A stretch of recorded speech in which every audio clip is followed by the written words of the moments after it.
नमस्कार। आज की कहानी है पहला झूठ अगर आखिरी झूठ होता। इसे शुरू करने से पहले मैं आपको बता दूं कि कहानियाँ सच्ची ही होती हैं। कोई घटना घटती है और हम उस पर कहानी लिख देते हैं। ऐसी ही कोई घटना मेरे सामने घटी थी, मतलब मैंने न्यूज़ में देखी थी और इस कहानी को मैंने लिख दिया। मुझे मालूम है इस कहानी को सुनने के बाद कुछ लोगों को ये कहानी अच्छी नहीं लगेगी, पर आप सोच कर देखिए कि अगर ऐसी घटना घटी और उसके पति के साथ ये घटना घटी हो, अगर किसी पत्नी के साथ, तो उस पत्नी पर, उसकी फैमिली पर क्या गुजरती है। तो ये कहानी उस पर आधारित है। आप पढ़िएगा और अपनी जेन्युइन राय बताइएगा, ठीक है। तो सुनाती हूँ पहला झूठ अगर आखिरी झूठ होता। उसने अपनी पत्नी का हाथ अपने हाथों में लिया। पत्नी ने भी आराम से अपना हाथ उसके हाथों में दे दिया। वो अस्पताल के बिस्तर पर पड़े अपने टूटे हुए पूरे शरीर को देख रहा था और सकुचाए से हाथ से अपनी पत्नी के हाथ को सहलाने की कोशिश कर रहा था। पत्नी का हाथ भी निर्जीव सा उसके हाथ में था, पर स्विच ऑफ था। डॉक्टर ने बता दिया था कि 6 महीने तक तो वो बाथरूम भी अपने आप नहीं जा पाएगा। सारा कुछ पत्नी ने ही करना था। अब माँ कितनी भी महान क्यों ना हो, पर जवान लड़का माँ के सामने नंगा नहीं हो सकता। इसीलिए जब ऐसी हालत हो कि बिस्तर पर ही सब कुछ होना है, तो वो काम सिर्फ पत्नी ही कर सकती है, माँ नहीं। उसने अपनी इस हालत की सफाई देने के लिए अपनी पत्नी की तरफ देखा और कहा, यार वो दोस्तों ने ना ज़्यादा पिला दी थी। तो बीवी ने उसकी बात काटते हुए उसकी तरफ मुस्कुरा के देखा। उसका दायां हाथ खींचते हुए, अपना दायां हाथ खींचते हुए उसने कहा, थक गया है मेरा हाथ, और बायां हाथ उसके हाथ में दे दिया। वो भी वैसा ही निर्जीव था, स्विच ऑफ। फिर पत्नी ने अपनी पत्नी के सारे शरीर पर निगाह दौड़ाई और बोलना शुरू किया, पता है, जब तुमने पहला झूठ अपनी माँ से बोला था तो वो जानती थी कि तुम झूठ बोल रहे हो, पर माँ अपने बेटे के झूठ को सच ही मानती है, क्योंकि उसे अपनी कोख पर बहुत भरोसा होता है कि उसकी कोख से तो सिर्फ और सिर्फ श्री रामचंद्र जी का ही जन्म होगा। एक हीरो जैसा बेटा ही पैदा होगा, जो अच्छा होगा, सिर्फ अच्छा होगा, कोई ऐब नहीं होगा। उसका दुलारा होगा उसका बेटा, आदर्श बेटा, हीरो बेटा। सारी दुनिया खराब, बस उसका बेटा सबसे अच्छा। लड़की को प्रेग्नेंट करके आ गया, बेटा तो अच्छा है, पर लड़की कमीनी बदचलन है। लड़का चोरी करता पकड़ा गया, बेटा अच्छा है, उसके कमीने दोस्त खराब है। वो तो बस खड़ा था उनके साथ। मेरा बेटा तो अच्छा है, पर उसकी संगत खराब है।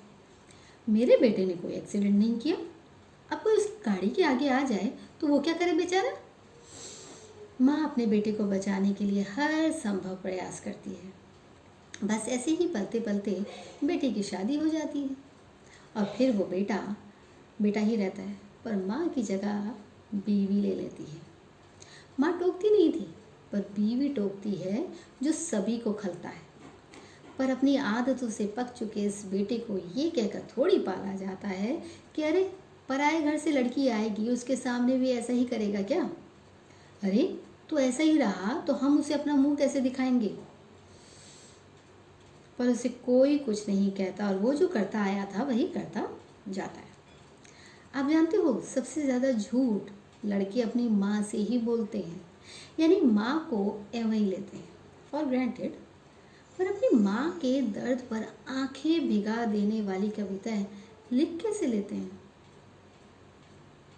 जिसका कोई सम्मान ही नहीं, तो उसको महान बनाते कैसे हैं। और अपनी पत्नी से झूठ तो पूछो ही नहीं। तो जो आंखें माँ से झूठ बोलते हुए ना शर्माई हों, उसके आगे पत्नी की क्या औकात। तो बोलो झूठ और जियो मजे से। पत्नी ने अपने दूसरे हाथ को अपने पति के हाथों से खींचा और अपने पर्स से फ़ोन निकाला। ये रहा आपका फ़ोन, इसमें 4G है। आप इसमें अपना वायरल हुआ वीडियो बफरिंग के बिना देख सकते हो। पति ने कुछ कहना चाहा, पत्नी ने रोक दिया। मालूम है आप मुझे अपने इस सच को झूठ बताने का पूरा प्रयत्न करोगे। लड़की ने आपकी शराब में नशा मिलाकर आपकी इज्जत आपकी गाड़ी में लूट ली। वो तो आपको प्रेग्नेंट करने की साजिश ही कर रही थी कि भला उस गाड़ी वाले का जिसने आपकी झूमती गाड़ी में टक्कर मार दी। जिसने टक्कर मारी थी वो भी झूमा हुआ था, पर अकेले झूम रहा था। पर रुकी हुई गाड़ी में आप लड़की के साथ झूम रहे थे। अफसोस है आप जैसी आदमियों की माँओं पर कि अगर उन्होंने अपने बेटों को पहले झूठ पर दबा कर 2 कान के नीचे दिए होते तो आज पत्नियों पर चुटकुले नहीं बन रहे होते। मैं बहुत खुशकिस्मत हूँ कि मैं लड़की की माँ नहीं हूँ, लड़की की माँ हूँ। चिंता ना करो, मैं छोड़कर नहीं जाऊँगी। ठीक हो जाओ तो घर आ जाना।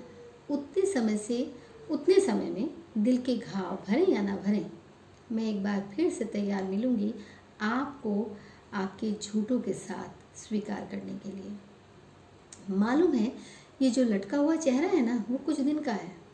जब ठीक हो जाओगे तो बिना किसी गिल्ड के ये किस्सा दोस्तों के साथ मिर्च मसाला लगा कर सुनाओगे। दोस्त भी चटकारे लेंगे और जिस लड़की के साथ थे उसके सपने। कोशिश करना कुछ दिन अपने साथ बिताने की।